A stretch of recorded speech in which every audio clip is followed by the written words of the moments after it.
Senhor, fala conosco, Senhor.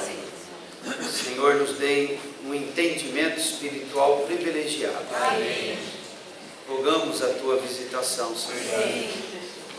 Senhor, vá além dos nossos limites. Senhor, invada o nosso coração. Senhor, nós viemos até aqui. Senhor, então nós damos a Ti essa permissão. Senhor querido, invada o nosso coração. Oh, de cada um que está aqui. Entra, Senhor. Entra, Senhor. Viemos aqui, Senhor, porque Te queremos. Senhor, quebra as nossas resistências. As nossas resistências não são nossas, Senhor. É do opressor, é do enganador, é do escravizador. Quebra as nossas resistências. O nosso coração é Teu. Viemos aqui para Ti. Viemos para nos encontrar contigo, para Te conhecer, para aprendermos a andar na Tua presença. Ó Senhor, libera por completo a nossa mente, todas as nossas faculdades psíquicas, a nossa mente, a nossa emoção e acima de tudo a nossa vontade. Traga-nos libertação, nos dê um rosto desvendado. Onde está o Teu Espírito, aí a liberdade. Nós vindicamos essa realidade, essa promessa. Vem e liberta-nos, Senhor. Liberta-nos na mente, no entendimento, para compreendermos a verdade. Oh, derrama luz nas nossas trevas e nos dá um rosto desvendado para Te contemplar, Senhor, e sermos transformados à Tua imagem, pelo Espírito.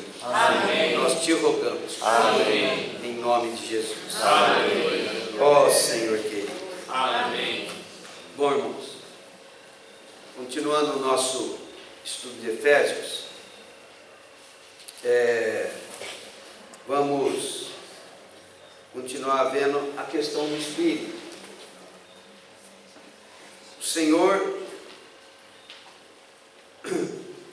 O Senhor tem, no livro de Efésios, nos ajudado a ver a obra do Pai, a obra do Filho e a obra do Espírito Santo. Irmãos, nós entendermos o caráter triuno de Deus é uma grande necessidade. Se nós queremos viver com Deus, em Deus, por meio de Deus, nós temos que entender que o nosso Deus, o nosso único Deus, se manifesta em três pessoas. Ele é um, mas é três. É um grande mistério. Por um lado, nós não podemos falar em três deuses, temos que falar num único Deus. Mas sendo único, quando nós o observamos, nós vemos três pessoas. E Ele continua sendo o único e verdadeiro Deus. Então, se te perguntarem, quantos deuses você tem? Não, eu tenho um só Deus, o Deus verdadeiro. E Ele se manifesta na pessoa do Pai, do Filho e do Espírito Santo. Irmãos, esse é um assunto atual, talvez os irmãos não tenham parado para observar isso. A questão da Trindade. Nós estamos no tempo do fim. O anticristo está às portas. E graças a Deus, se o anticristo está chegando, o Cristo está chegando. Mas o Cristo não vem sem que antes venha o anti. Senhor querido, eu não dou muita bola para o anticristo, não. Não dou, não. Amém. Aleluia. Que atrás dele vem Cristo. Amém. Não é verdade? Vai passar rápido. Vai passar rápido. 7 anos. O que vai complicar são 3 anos e meio, né? Parece. É rápido, vai passar rápido. E se eu for um Marte, então, aí resolve tudo. Aleluia. Amém? Amém. Irmãos, eu quero preparar os irmãos para serem Marte, viu? Aleluia. Vocês querem morrer? Amém. Por Jesus? Amém. Senhor querido. Por um lado, o Senhor tem tudo de bom para nós. Mas se precisar morrer por Ele, nós vamos dessa para melhor, não vamos? Aleluia. Hã? É garantido que vamos dessa para melhor, não é? Eu vi uma foto de daquele lado lá do Oriente Médio, enforcado. E antes de ser enforcado, ele fez assim para a família, sorridente. Depois foi enforcado. Fui. Mas tipo assim, nem 5 minutos eu vou estar com o meu Salvador. Oh, que maravilha. Chegamos no tempo do fim, irmãos, e nós temos que falar essas coisas. Mas existem no mundo muitas religiões. Porque nós nascemos num país cristão e vivemos no lado ocidental do mundo, então nós temos influência das religiões cristãs. Então nós temos influência da cultura americana e europeia, que são cristãs. Estão deixando de ser, mas ainda tem um pezinho no cristianismo. Os tempos são maus, muito maus. Mas de qualquer maneira, a nossa influência é cristã. Eu digo influência cultural, né? Não estou falando de conversão, de seguir a Deus, de ser de fato cristão. Estou falando de influência cultural. Então nós não temos dificuldade com essa ideia de que só há um Deus. Mas na metade do mundo para lá, quando nós entramos no lado oriental do mundo, começando ali da Índia para o Oriente, as religiões orientais, a começar ali da Índia, elas são o que se chama de muitos deuses ou politeístas. Então eles não têm problema com essa ideia de muitos deuses. Eles acreditam em muitos deuses. Então, se você circular lá pela China, pela Índia, não é? E Vietnã, Camboja, Japão, Coreia. Coreia é uma exceção. A Coreia é um país fortemente cristão. É uma exceção lá no Ocidente, no Oriente, né? E que é extremamente populoso, né? Índia, mais de 1 bilhão de habitantes. A China, 1 bilhão e provavelmente 300 ou 400 milhões de habitantes. Então é metade da população do mundo ou mais está para lá. E eles são politeístas. Adoram muitos deuses. Então lá eles têm as suas muitas religiões, o hinduísmo, o budismo, o shintoísmo, e vai embora, tem um monte de ismos lá, e religiões de muitos deuses. E eles culturalmente crescem e vivem naquilo. O Mário de Tirapina, quando ele esteve morando no Japão, os irmãos lá contam que eles chegavam para um japonês típico, né? Falava assim: você conhece Jesus? Se alguém te perguntar, você conhece Jesus? Ou se você perguntar para qualquer colega de trabalho, dificilmente ele vai dizer, não conheço Jesus. No máximo ele vai dizer, eu não tenho religião. Já ouvi falar. Mas não sei nada sobre ele, nem tive uma experiência com ele, muito menos. Mas eu sei quem é Jesus. Lá ele diz que você pergunta, você sabe quem é Jesus? A turma fala, não. É atleta, cantor de rock, o que ele é? Né? Então eles são politeístas, estão lá com seus deuses. E há 3 religiões no mundo monoteístas, de um Deus só. A mais antiga delas é o judaísmo, né? É o povo de Israel, e a religião do povo de Israel se chama judaísmo. É a religião do povo judeu, baseado na aliança que Deus tem com o seu povo é no Velho Testamento. A outra religião monoteísta, Deus só, que vem em seguida, é o cristianismo, que vem do próprio judaísmo, só que o judaísmo não recebe Jesus. Então nós procedemos do judaísmo e avançamos para o cristianismo. Então nós somos cristãos. E cremos num só Deus, como os judeus que não se converteram, cremos. Só que depois de 500 anos da vinda de Jesus e do surgimento da igreja, a igreja já estava fortemente expandida no norte da África, no Oriente Médio, na Europa, caminhando para o lado do Oriente. Se levantou na Arábia um homem chamado Maomé, dizendo ter uma visão de anjo, provavelmente do Gabriel, que deu a ele uma missão. E surgiu então o islamismo. Islamismo, que nós estamos ouvindo falar demais de islamismo, né? Surgiu então o islamismo. E como os árabes, naquele tempo, eles tinham uma influência cristã e judaica, eles criam, parte deles, né? Tinham crido em Jesus.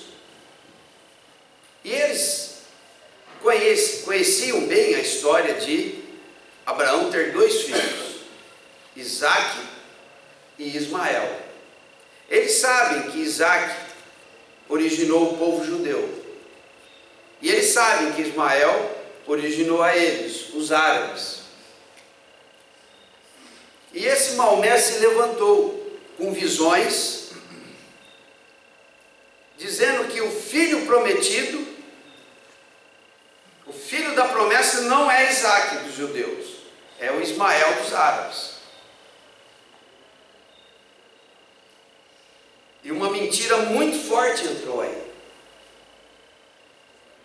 Então, Maomé se arvorou, se considerou o legítimo herdeiro de Abraão.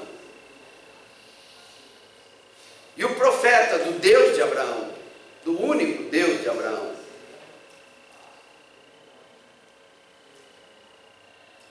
E passou a defender a ideia religiosa do único Deus, que os judeus não foram capazes de levar ao mundo, e que ele considerava que os cristãos também não foram capazes de levar ao mundo.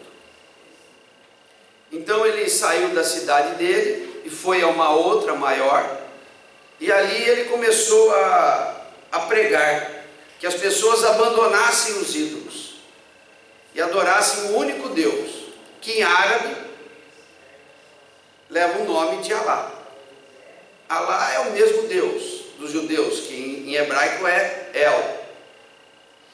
Né? Alá é o nome árabe para Deus, o único Deus em que eles acreditam. E como naquele tempo, já a história da igreja já tinha uns 400 anos, e a igreja já havia se degradado demais, e a idolatria já havia se colocado nas igrejas, como se tem hoje no catolicismo, Maomé levantou uma guerra, que ele chama de Guerra Santa, que é o que o Estado Islâmico está fazendo hoje. E então ele não foi aceito naquela cidade maior, que era um centro de culto idólatra muito grande.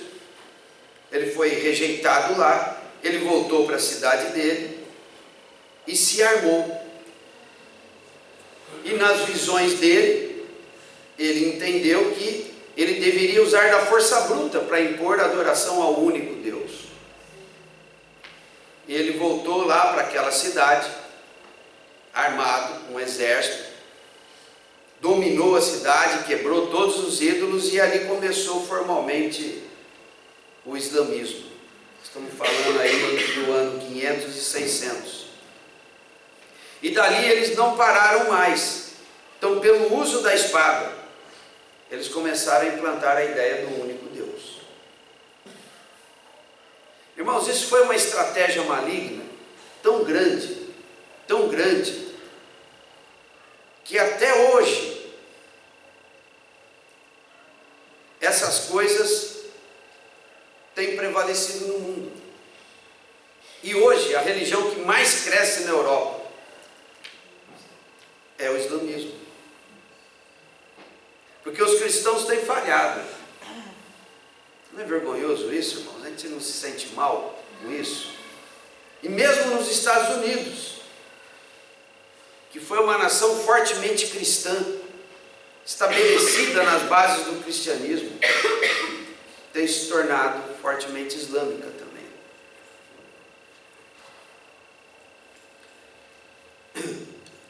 Então, quando nós estamos falando de um único Deus, nós temos que ter um entendimento claro do único Deus. Nós temos um Deus único,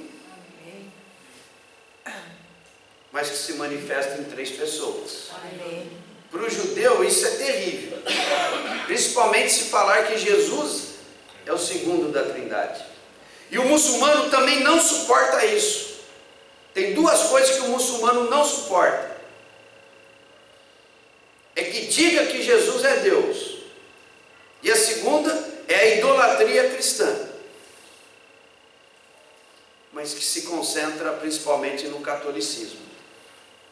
Então vocês não veem lá no Iraque e na Síria, onde o Estado Islâmico tem dominado algumas cidades, os que amam os monumentos históricos ficam apavorados porque eles vão botar no chão, porque eles não suportam qualquer forma de representação, de imagem, de monumento, de estátua.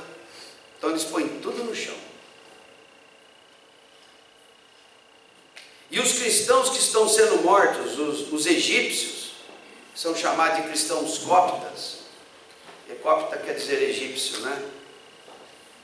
Ali é interessante, o Egito é um país majoritariamente muçulmano, talvez 95, 96% muçulmano, e deva ter lá 2 ou 3% de cristãos, que são esses cristãos cóptas. Historicamente, a história diz que eles foram evangelizados por Marcos, aquele Marcos, primo de Barnabé, que era cooperador de Paulo.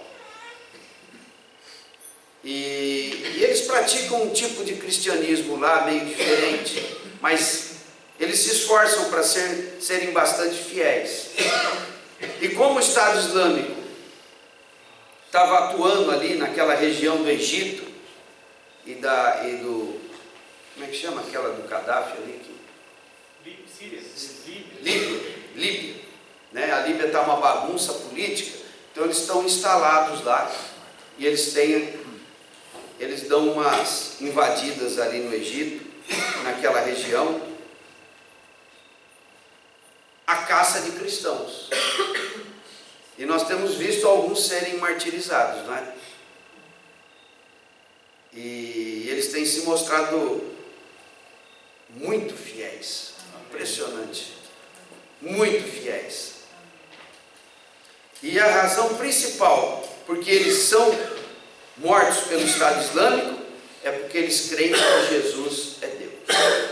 E para eles isso é um absurdo, porque na mentalidade deles só Alá é Deus. Então eles creem no único Deus. Mas eles e os judeus estão tão longe de entender, irmãos, a questão da Trindade. Porque essa questão, ela é escandalosa. É esquisita essa ideia, não é? É 1, mas é 3. Ai, decide aí o que você quer, meu. Você quer 1 ou quer 3? Não, eu quero, é 1 que é 3. Senhor querido. Então, irmãos, eu contei essa história toda só para a gente dar uma atualizada.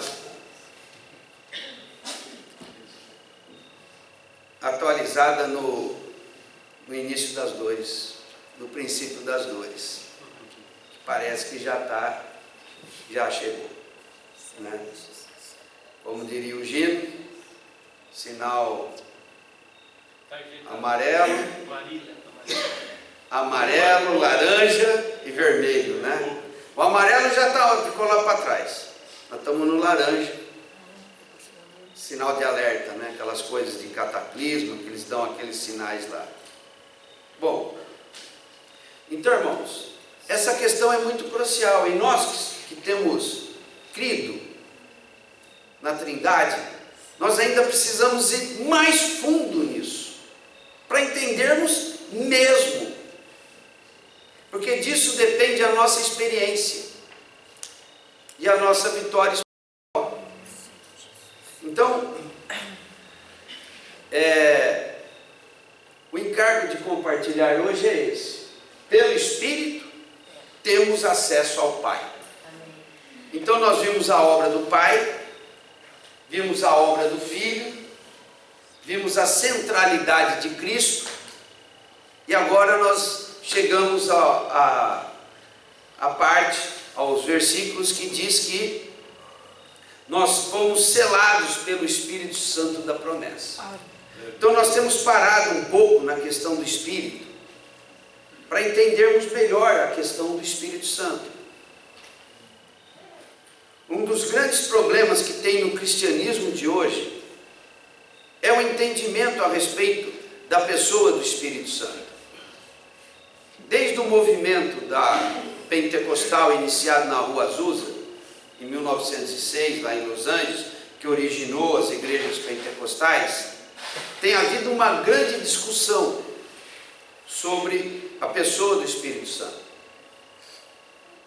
Então o cristianismo se polarizou em duas vertentes.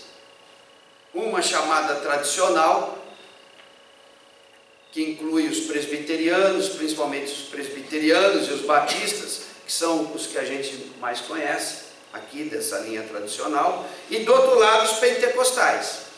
Os pentecostais devem ser 90%, e os tradicionais 10%, em termos numéricos.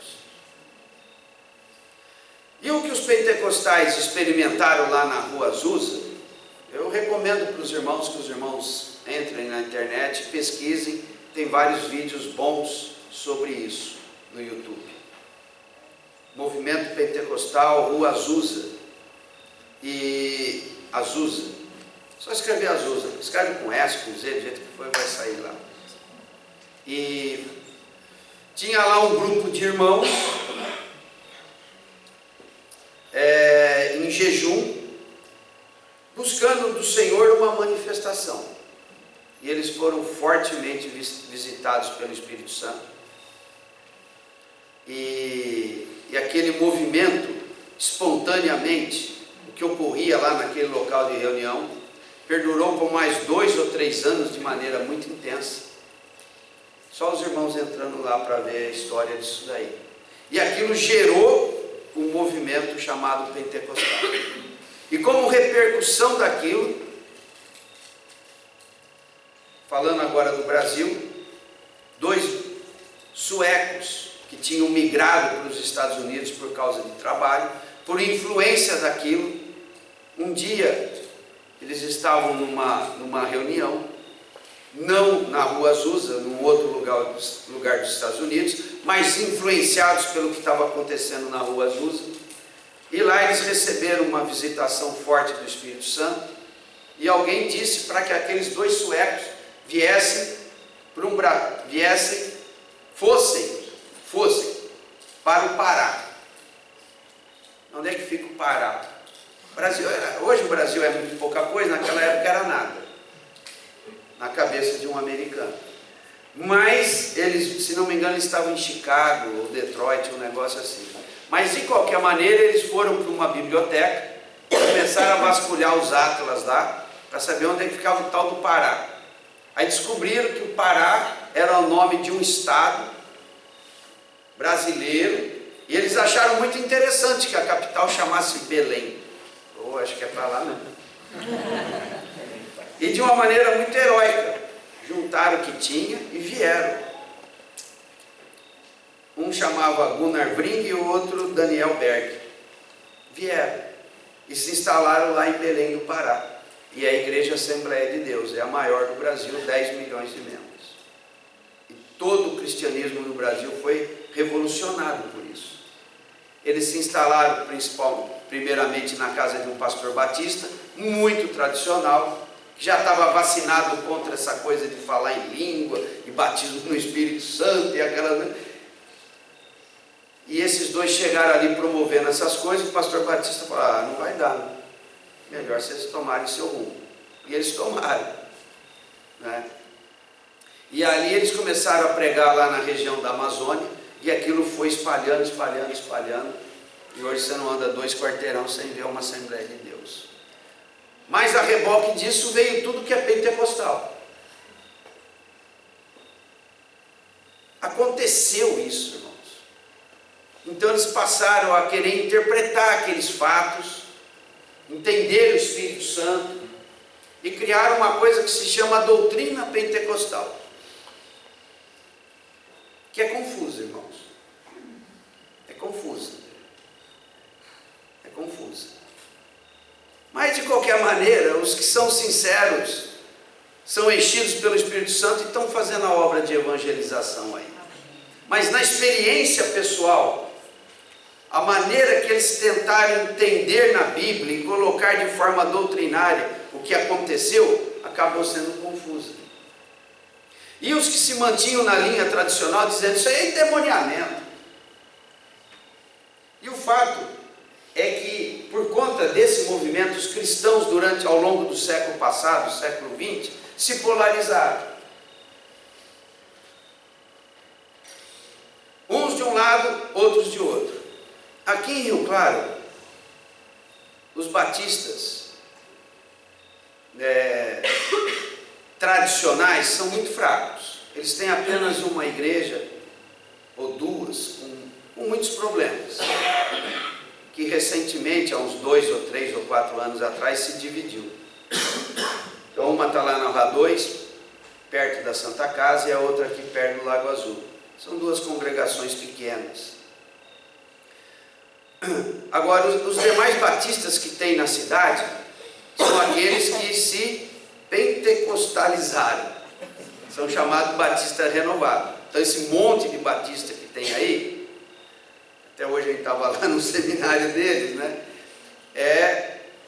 Saíram todos da Batista do Calvário, e a Batista do Calvário saiu daquela primeira batista, que era tradicional. Então no final da década de 60, um dos pastores ali se desligou da tradicional, porque ele queria receber o batismo no Espírito Santo. Mais ou menos isso. Então eles se dividiram naquela época, e ele começou a Batista do Calvário, e a Batista do Calvário gerou um monte de batistinha aqui em Rio Claro. Mas tem muita mesmo. Tem bastante. Deve ter umas 15 ou 20. Acho que até mais. Então, esses batistas, eles já são um misto de tradicional com pentecostal. E eles tentam ali colocar o pé no freio. O batista mesmo coloca o pé no freio com relação a essa coisa do Espírito, e batismo no Espírito Santo, e visão, revelação. Eles tentam colocar o pé no freio. Eles são fortemente de origem tradicional. Os presbiterianos muito pouco embarcaram. Presbiteriano é presbiteriano. Mas eles são fortes aqui em Rio Claro. Eles devem ter umas 5 ou 6 igrejas aqui em Rio Claro. Tem aquela da Rua 5, que é centenária, né? Tem mais de 100 anos. Tem a lá que o Josiano ia de criança, na 2A. Na 2A. Tem a da Samambaia aqui, que é perto da Samambaia, né? Na 9, perto da Samambaia. E deve ter mais algum. Até uma aqui atrás, pertinho, Cairós, né? Então eles são bem tradicionais. E o que a gente vê, eu já gastei um bom tempo nisso, na internet, o duelo entre esses dois. É um atacando o outro, do ponto de vista doutrinário. Esses que se mantêm batistas tradicionais e os presbiterianos, eles assumem um nome sobre eles, para mostrar a linha doutrinária que eles defendem. Então eles se chamam de reformados. E eles detestam as coisas pentecostais e os movimentos pentecostais. Aí depois vem os carismáticos, os neopentecostais, e tem um monte de coisa aí. Então eles detestam tudo isso e fazem ataques violentos. Se entrar no YouTube e ver um reformado falando das coisas das igrejas, puxa vida, como é que você fala de um irmão daquele jeito? Mas eles falam. Mas os pentecostais também falam deles. Eles dizem que eles são cabeções. Fica só na palavra, mas não pratica nada e não tem nada do poder do Espírito. Se um demônio chegar lá, vai ter que chamar a polícia para levar o endemoniado. Isso eu tenho ouvido sempre. É um cabeção, sabe tudo. Mas se mandar expulsar um demônio, vai chamar a polícia. A vozinha que eu trabalho tem 88 anos, ela é da presbiteriana bem tradicional. Tinha a vozinha lá. Então, irmãos, eu estou falando isso porque eu quero falar, para que ficar de um lado e dando tiro no outro, ficar do outro dando tiro para cá? Dá ênfase na palavra e vão fundos no estudo da palavra, mas pouco de fato o Espírito. O outro dá muita ênfase no Espírito, e porque conhece pouco a palavra, acaba fazendo bobagem, se entregando até a problemas de alucinações e até abrindo porta para demônios. Mas isso não quer dizer que lá só aconteçam essas coisas, não. O Espírito Santo está lá, mas de maneira não clara. E os irmãos acabam não tirando os benefícios.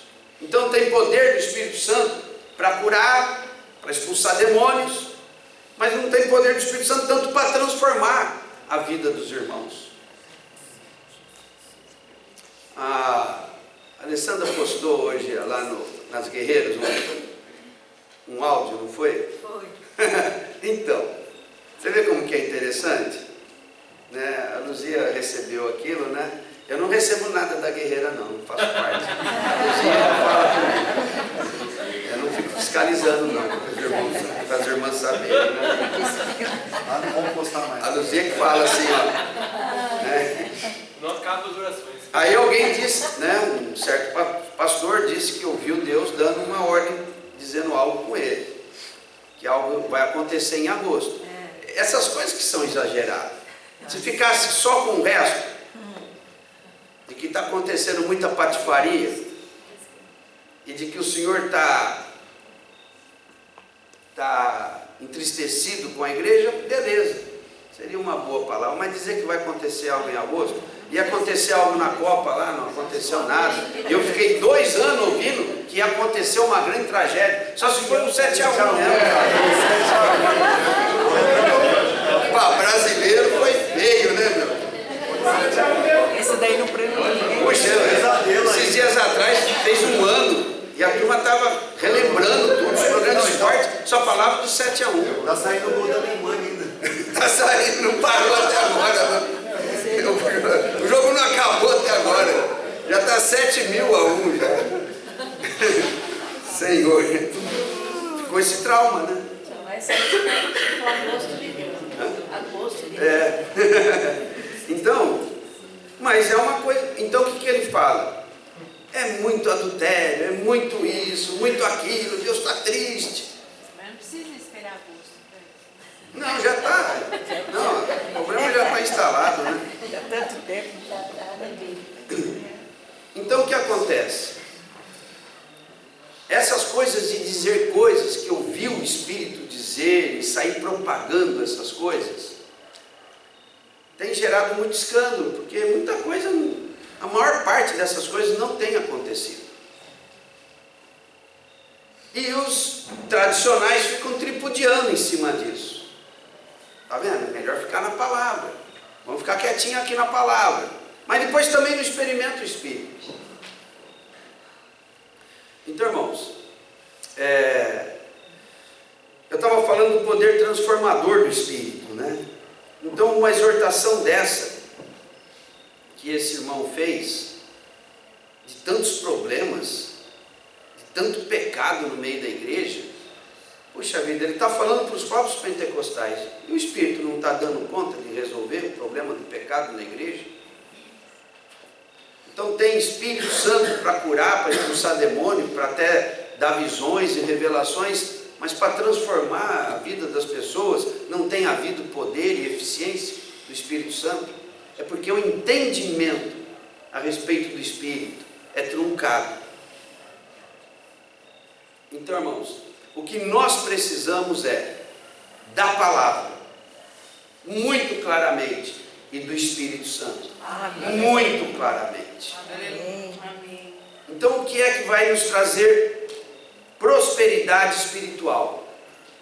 Não estou falando material, estou falando prosperidade espiritual. É o perfeito entendimento da palavra e do Espírito Santo. Porque a palavra ensina. E nós precisamos nos esforçar por permanecer totalmente na palavra. E ver como o Espírito Santo age para fazer a palavra se tornar a nossa realidade de vida. Com ênfase principalmente no poder transformador do Espírito. Então, tratando desse tema aí, vamos abrir em Efésios. Então nós vamos estudar a questão do Espírito no livro de Efésios. Já foi falado que fomos selados pelo Espírito Santo da promessa, recebendo dessa maneira o penhor. Já falamos sobre isso.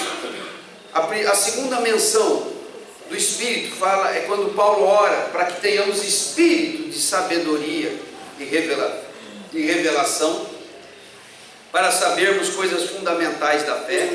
Já falamos disso. E a semana passada o Eliseu falou para nós não andarmos mais como outrora, conforme o curso desse mundo, segundo o príncipe da potestade do ar, que é o espírito que agora atua nos filhos da desobediência. Então, Efésios fala de andarmos no amor, de andarmos na luz, e não andarmos mais no espírito da desobediência que atua nos filhos desse mundo, entre os quais também outrora nós andamos, seguindo as inclinações da carne. Então agora é tempo de nós aprendermos a andar no Espírito. Amém. Como maneira de escaparmos, de andarmos no governo do Espírito, que atua agora, o Espírito da desobediência, que atua nesse mundo. Então nós temos que entender essa questão da influência espiritual. Há uma influência maligna pressionando a todos nós, mas há uma influência do Espírito Santo disponível para todos nós. Amém. Então nós temos que discernir que uma tem que ser recebida e a outra tem que ser resistida. Paulo, inclusive no livro de Efésios, ele fala para nós estarmos atentos às ciladas do diabo e resistirmos quando ele vier. Tiago fala: sujeite-se a Deus, mas resista ao diabo, e ele fugirá de vós.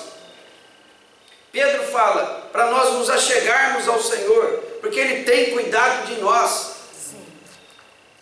Mas o diabo, como leão, anda em derredor, querendo nos devorar.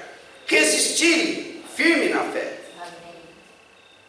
Então nós temos que estar claro dessa forte influência espiritual que o nosso viver está sujeito. Do maligno para a nossa destruição e do Espírito Santo para a nossa salvação. Mais do que a nossa salvação, para a nossa unidade com Deus. Bom, então agora o outro aspecto do Espírito que eu quero destacar para os irmãos é esse. Versículo 18 do capítulo 2.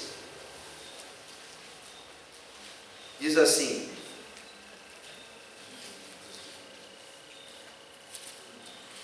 porque por ele, ambos, temos acesso ao Pai em um Espírito. Então, para que a gente possa entender esse acesso ao Pai em um Espírito, vamos procurar entender isso. Então, começando no versículo 11, o que Paulo vai dizer aqui, para falar desse acesso ao Pai, ele está dizendo como é que a humanidade, os seres humanos, a humanidade, vai ter acesso ao Pai. Como é que o homem, criado à imagem e semelhança de Deus, para os propósitos de Deus, para a comunhão com Deus, como é que o homem vai andar com Deus? Como é que o homem vai ter acesso a Deus? Antes de conhecermos o Senhor de perto, Deus era tão distante para nós, né? Misterioso, distante. E ainda que quiséssemos manter o respeito por Deus, a gente acabava sempre brincando com Deus, porque não sabíamos nada sobre Ele. Mas agora que nós temos conhecido o Senhor, nós precisamos entender que Deus quer que tenhamos acesso a Ele. E se possível, não só um caminho de ir a Ele, se possível um caminho de permanecer nele. Amém. Então como é que nós temos acesso? Como que a humanidade vai a Deus? Principalmente depois da queda do homem. Então vamos ler aqui. Ele fala de dois povos,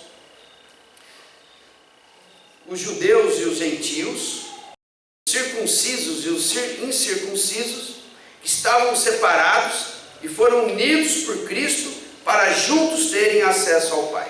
Então vamos ler rapidamente aqui. Versículo 11 do capítulo 2.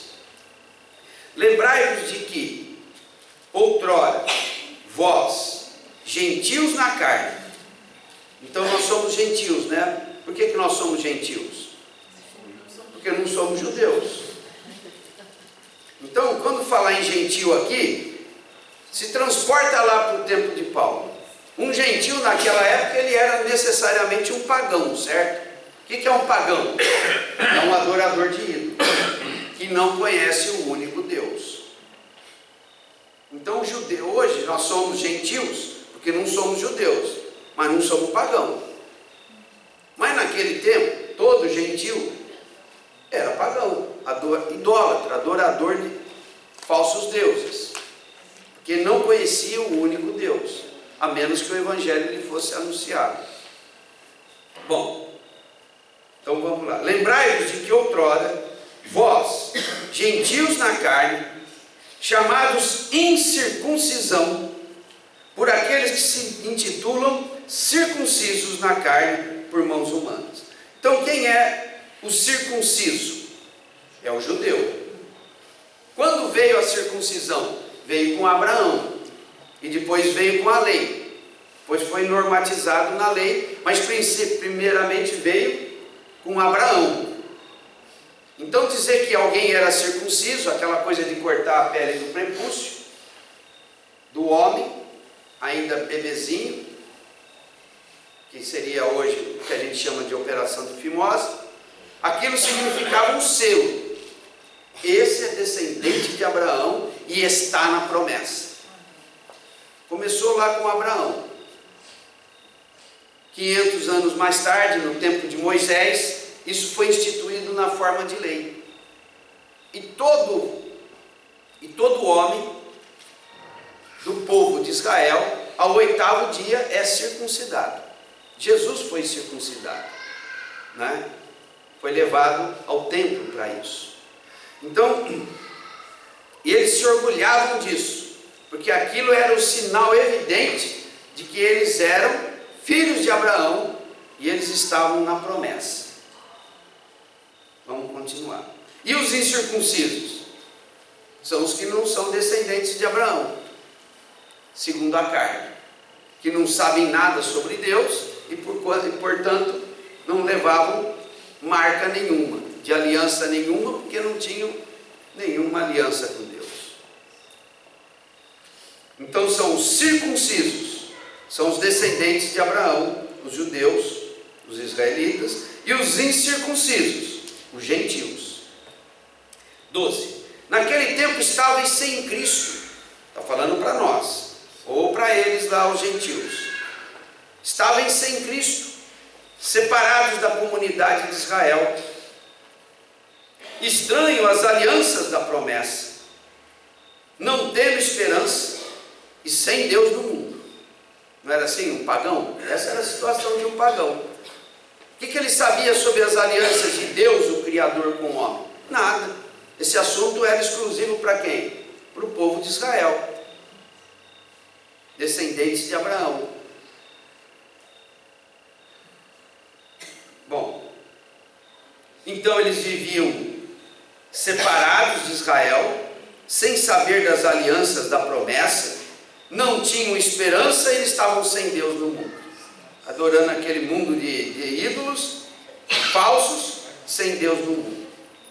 Mas agora, em Cristo Jesus, vós que antes estavais longe, fostes aproximados pelo sangue de Cristo.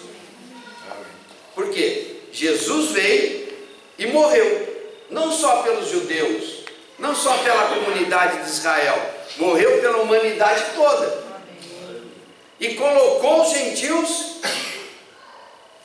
na rota das promessas. E como é que isso chegou aos gentios? Pela pregação do Evangelho. Judeu não prega o Evangelho. Se você nasceu, nasceu. Se você não nasceu, se lasque. É assim que o judeu pensa. Que pena, você não é judeu. Que dó. Mas em Cristo, não é assim. Você nasceu, você sabe da promessa? Não sei, então eu vou pregar para você. Não é verdade? Então o que Cristo Jesus fez, os apóstolos, os discípulos saíram pelo mundo propagando, para alcançar os gentios, para levar as promessas de Deus aos gentios. Então vamos prosseguir. Nós estávamos longe e fomos aproximados pelo sangue de Cristo. 14. Porque Ele é a nossa paz, o qual de ambos fez um, e tendo derrubado a barreira da separação que estava no meio, a inimizade, aboliu na sua carne a lei dos mandamentos, na forma de ordenança, para que dos dois criassem em si mesmo um novo homem, fazendo a paz. Irmãos, eu não vou me deter muito em explicar tudo aqui, porque vai gastar um certo tempo. Mas o que eu quero dizer, que Ele é a nossa paz. Ele quem? Cristo é a nossa paz. Mas não está falando de paz interior aqui. Ele também é a nossa paz interior. Mas aqui não está falando de paz interior. Dizer que Cristo é a nossa paz aqui significa que Ele realizou uma obra de apaziguamento. Sabe o que é apaziguar? É estabelecer a paz. E Ele estabeleceu a paz primeiramente entre nós e a justiça do Pai. Certo? Nós somos pecadores e pela justiça do Pai nós estávamos condenados. Mas como Deus é amor, querendo o Pai que não perecêssemos, mas tivéssemos a vida, Ele enviou o seu Filho ao mundo. Mas tinha um problema grave a ser resolvido. Paulo diz que nós éramos inimigos de Deus, não tinha paz. Não que Deus nos odiava, mas nós odiávamos a Deus. Nós não queríamos Deus, estávamos indiferentes a Deus. E Deus, com o coração partido, viu a nossa situação de condenados. Ele é amor, mas também é justiça. Pela sua justiça, Ele tem que condenar o pecador. E como é que Ele resolve o problema da nossa condenação? Se Ele nos ama, enviou o seu Filho, para que não perecêssemos, mas tivéssemos vida. Então, quem é que fez a paz entre nós e a justiça do Pai?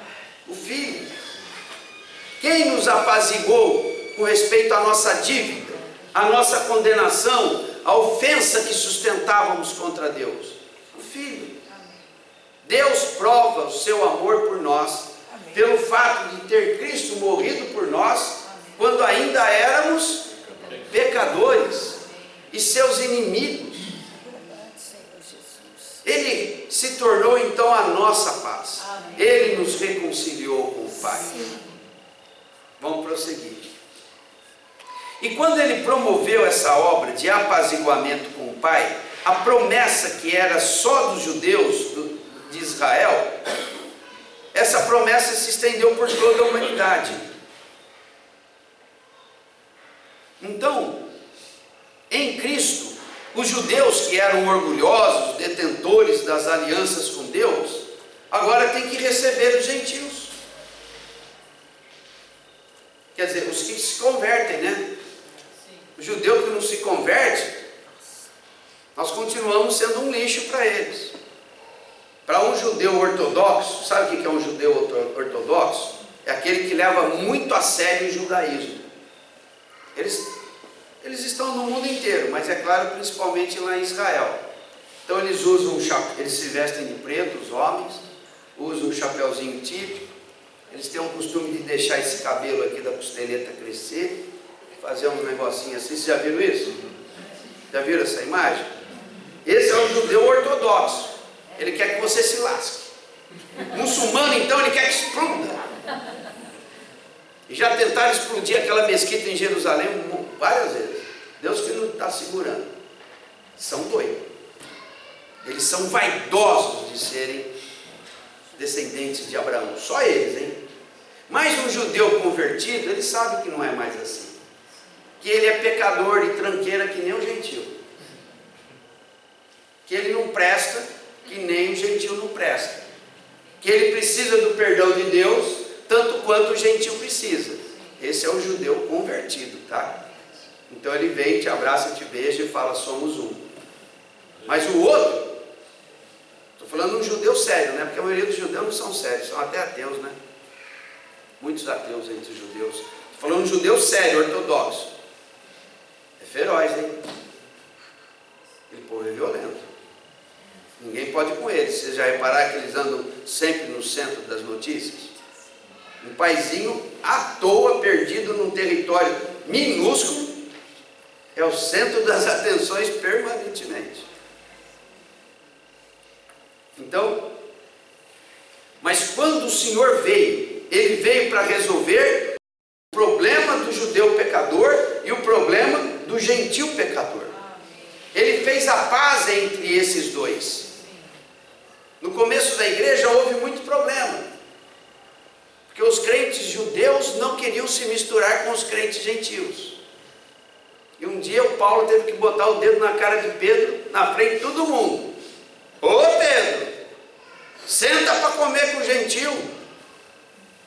Olha, foi duro assim, no começo da igreja esse assunto. Mas aqui Paulo está dizendo que ele fez a paz.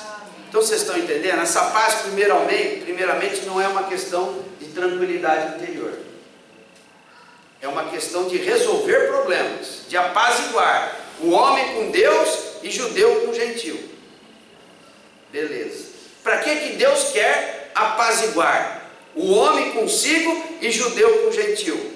Para que todos tenham acesso. Entrem na presença do Senhor. Amém. Então vamos continuar aqui.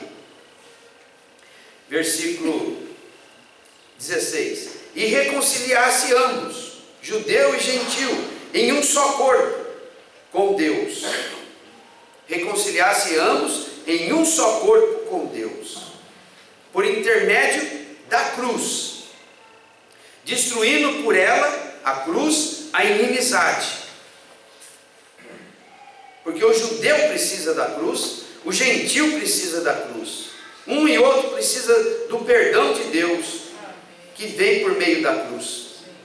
17. E vindo, evangelizou paz a vós outros que estavam longe, e paz também aos que estavam perto. Quem são os que estavam longe? Os gentios. Quem eram os que estavam perto? Os de longe precisavam de paz? E os de perto? Paz com Deus e paz um com o outro. Versículo 18. Porque por ele, ambos temos acesso ao Pai em um Espírito. Então vejam aqui, irmãos. Por ele quem? Se nós subirmos um pouco aqui, está falando de Cristo e da cruz. Por ele temos acesso ao Pai em um Espírito. Então quem é que nos dá acesso ao Pai? É o Filho ou o Espírito? O Filho resolve os problemas legais, de inimizades.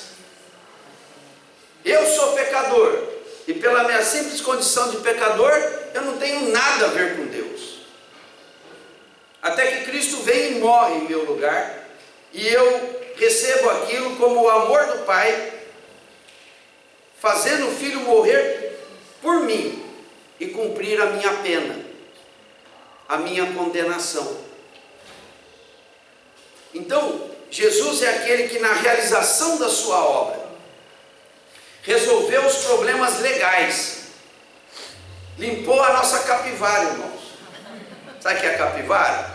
Aquela ficha corrida da delegacia, grande, hein? Ele limpou, apagou, e agora fomos justificados, nos tornamos justos pelo sangue de Cristo. Então nós temos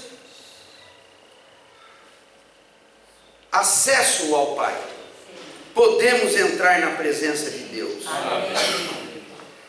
porque os problemas legais foram resolvidos, os impedimentos referentes ao nosso pecado e a nossa condenação foram removidos.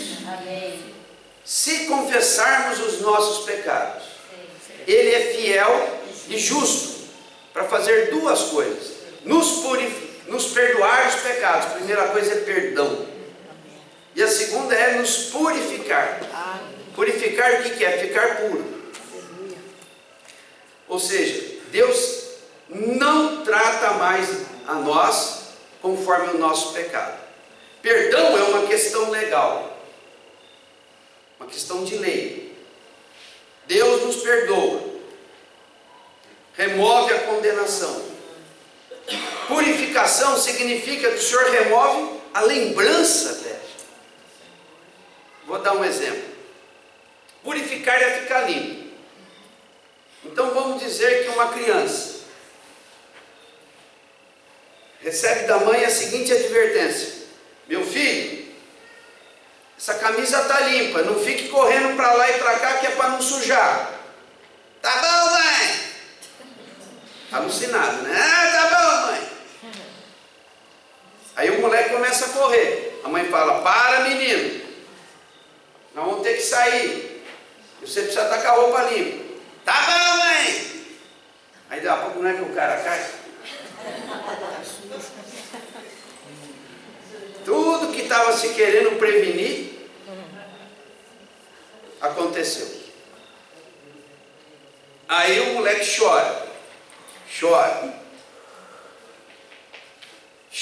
porque transgrediu, e chora porque está sujo.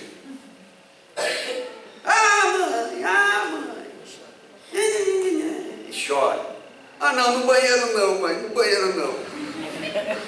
Não me leva para o banheiro não, eu fico bonzinho, né? Aí tem dois problemas. Uma é a mãe dizer: eu te perdoo, meu filho. E o outro é, qual que é?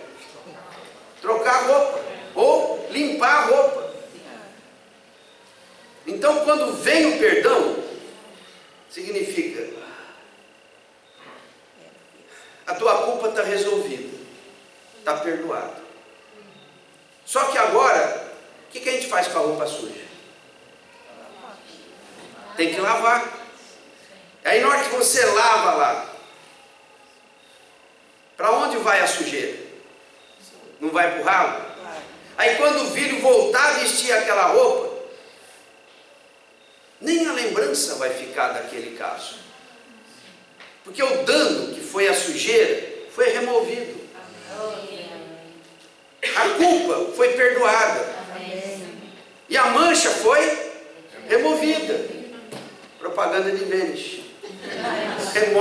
manchas. As manchas vão ralo abaixo. Não ficou mais a lembrança. Se a mancha não saísse da camisa, cada vez que colocasse, estaria lá a lembrança. Mas o Senhor promete: dos seus pecados jamais me lembrarei. Amém. Então isso é o que o sangue de Jesus faz por nós. Amém. E nós temos acesso ao Pai, porque o Pai perdoa e não lembra mais da nossa iniquidade. É claro, irmãos, isso não é uma coisa definitiva. Cada vez que pecarmos, teremos que pedir perdão e purificação. Mas se confessarmos, sempre Deus agirá assim, Amém. Aleluia. perdoando e purificando. Amém. Agora, vamos considerar isso. Eu pequei, ou talvez não tenha pecado nada de absurdo. Eu só não tive uma semana na presença do Senhor, ou não tive um dia na presença do Senhor. E agora eu quero entrar na presença do Senhor. Só que eu me sinto fraco, me sinto incapaz. Aí eu chego e digo: mas irmão, o sangue de Jesus. Ele fala: eu entendo, irmão. Eu já até confessei já minha negligência para Deus, mas não tem o que consola aquele irmão. Ele fala: mas ó, irmão, Jesus levou seus pecados. É que precisa de um elemento a mais. Essa é a obra do Filho. Nós precisamos também da obra do Espírito. Amém. O Espírito é o que nos fortalece. Amém. O Espírito é o que dá vida. É verdade. A obra do Filho resolve o problema da nossa culpa e da mancha do nosso pecado. Mas ainda me faltam forças, me falta vigor, eu estou abatido. Estou sem ânimo, sem disposição. Eu até quero orar, mas não consigo. Minha mente não para. Eu começo a orar, mas não dá 10 segundos, eu já estou pensando em outra coisa. Por isso que a Trindade de Deus é maravilhosa. Amém. Nós temos um único Deus, Amém. em 3 pessoas, que trabalham de maneira maravilhosa. Amém. O Pai nos ama e manda o Filho. O Filho vem e morre por nós. Mas eu ainda estou fraco, não encontro forças. Quem entra em ação? O Super Espírito. Amém. Quem que me tira da minha fraqueza? É o Espírito. Quem me consola? É o Espírito. Quem enche o meu coração de convicção do amor do Pai e da obra do Filho? Então entender o amor do Pai não é tão complicado, né, irmãos? Entender a obra do Filho é até meio técnico, a gente explica, não é tão complicado, né? Mas quem me livra dos meus traumas? Quem é que me livra do meu baixo astral? Da minha depressão? Da minha culpa? Da minha fraqueza? Da minha incapacidade de sair daquela situação? É o Espírito. Amém. Por isso Paulo nos ensina a orar, para que segundo a riqueza da sua glória o Pai nos conceda que sejamos fortalecidos com poder, mediante o Espírito, no homem interior. Isso está em Efésios. E no fim ele ainda fala: finalmente, irmãos, fortalecei-vos no Senhor e na força do seu poder. Como é que é isso? É por meio do Espírito. Então, para encerrar, quando você for orar, considere toda a obra de Deus, do Deus triuno, o amor do Pai, que te amou de tal maneira e deu o Filho, para que você pudesse confessar os seus pecados e ter perdão. Agradeça ao Pai, agradeça ao Filho e chame o Espírito. Fala: Senhor, se move em mim. Amém. Pai, se move em mim. E quando você disser: Pai, se move em mim, Pai, me fortaleça, Quem fará esse serviço é o Espírito Santo. Amém. É o Espírito Santo. Vamos encerrar então. Abram em Romanos, capítulo 15, versículo 13. É um versículo bem conhecido.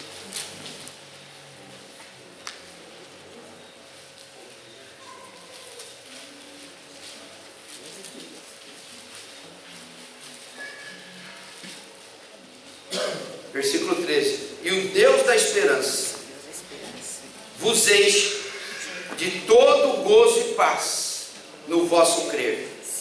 O Senhor quer nos dar uma fé cheia de paz e de gozo, para que sejais ricos de esperança no poder do Espírito Santo. O que eu quero dizer com isso de maneira prática? Cada vez que você quiser voltar ao Senhor, tenha fé no poder do Espírito Santo. Amém. Às vezes nós sentimos muita pressão mental, né? Emocional, e nós estamos ali perturbados. A gente quer até orar, ou quer se livrar daquela coisa, e nós fazemos algum esforço para orar, até para invocar: ô Senhor Jesus, ô Senhor Jesus, ô Senhor. Parece que a coisa não vai. Tenha fé no Espírito Santo.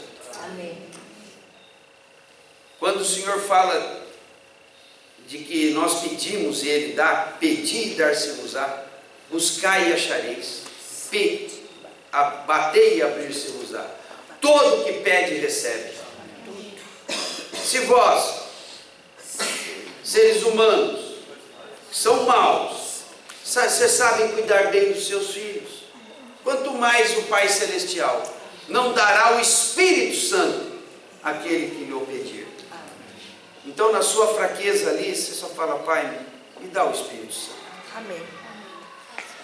E o Pai vai olhar para você, lavado no sangue de Cristo, e vai te encher do Espírito Santo. Amém. Pede e fique esperando, irmãos. Às vezes eu estou lutando para orar e não consigo. Aí o Senhor me lembra: meu filho, não é por você mesmo, você só precisa ter fé no Espírito Santo. É verdade, Pai. Pai, me dá o teu Espírito, para quietar a minha mente, me dá o teu Espírito. Oh Senhor, para me acalmar, me dá o teu Espírito. Pede o Espírito, pede e espera. Você está com dor de cabeça, você toma um remedinho, você espera que ele haja em quanto tempo? Não, fala um tempo. 10 minutos. 10 minutos. 10 minutos. Tem uns aí que prometem 10 minutos, mas o padrão é de 30 a 40 minutos, né? Fica quietinho. Tem uns aí que prometem um monte de coisa. Mas você toma na fé de que o analgésico vai fazer efeito, não é? Você espera. Você não espera tomar e no segundo seguinte está sem a dor, não é? A gente sabe que precisa de um tempo para o efeito. O Espírito Santo é a mesma coisa, irmãos. Toma, espera o efeito. Mas não vai demorar meia hora, 40 minutos. Bem mais rápido. Fica quieto ali. Pai, me dá o Espírito Santo. Para de fazer força. Creia no poder do Espírito Santo. Amém. É isso que a gente quer exercitar toda a reunião. Creia no poder do Espírito Santo. Lá em casa, creia no poder do Espírito Santo. Quer Deus, não consegue? Creia no poder do Espírito Santo. Nós não sabemos orar, mas o Espírito intercede por nós. Amém. É Ele que sabe orar. É Ele que tem o poder de orar. Então nós temos acesso ao Pai. Sim. Pela obra de Jesus e pelo poder do Espírito Santo. Amém. Amém? Amém. Vamos encerrar? Salomão já sabe falar: pompa amanhece, pompa, comprar. Agora só falando da gente orar e falar: Pai, eu quero o Espírito Santo. Eu lembrei: me dá, eu quero. E assim, Pai. Isso. Vocês vão criar. Esperar esse poder fluir de nós. Pede. Seja rico de esperança em esperar no poder do Espírito Santo. Amém. Senhor querido, essa é a melhor maneira de se usar o Espírito, irmãos. Essa é a melhor maneira de ser pentecostal. Esse é o verdadeiro Pentecostes, irmão. É o poder do Espírito Santo. Fluindo, simplesmente se movendo em nós. Sem nenhum misticismo. O Espírito já está em nós.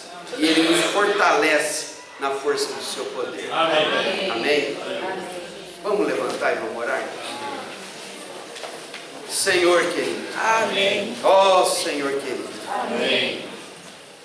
Senhor, nós queremos avançar nesse conhecimento. Sim, Senhor, queremos, Pai. Nós cremos num Deus único. Amém. Se manifesta a nosso favor. Amém. Em sua trindade. Amém. Nós temos um Deus que tem um propósito. Aleluia. E esse propósito tem tudo a ver conosco. Amém. Tem a ver com o seu mover Aleluia. no nosso ser. Sim. Tem a ver com nos tornarmos íntimos de si mesmo. Amém. Por meio do mover do Pai, Amém. do Filho, Amém. do Espírito Santo. Amém. Senhor, a tua eficácia Amém. é segundo o teu Espírito. Amém. Queremos conhecer o teu Espírito. Queremos, Senhor. O poder do teu Espírito. Amém. A prontidão do teu Espírito. Amém. Senhor querido. Amém. Às vezes até mesmo o imediatismo do teu Espírito. Amém, Senhor. Senhor querido. Amém. Leva a igreja, Senhor, Sim, Pai. a te conhecer dessa maneira. Amém. Queremos conhecer o amor do Pai, Nós queremos, o amor do Filho Amém. e o amor do Espírito Santo. Amém. A obra do Pai, Amém. a obra do Filho, Sim. a obra do Espírito Santo. Amém. Mova-se em nós, Mova, Senhor. mova-se por meio do Espírito. Amém. Nos ajude a ter fé no Espírito, conhecer o Espírito, crer no seu poder. Amém. Nós te rogamos, Pai, Amém. em nome de Jesus. Amém.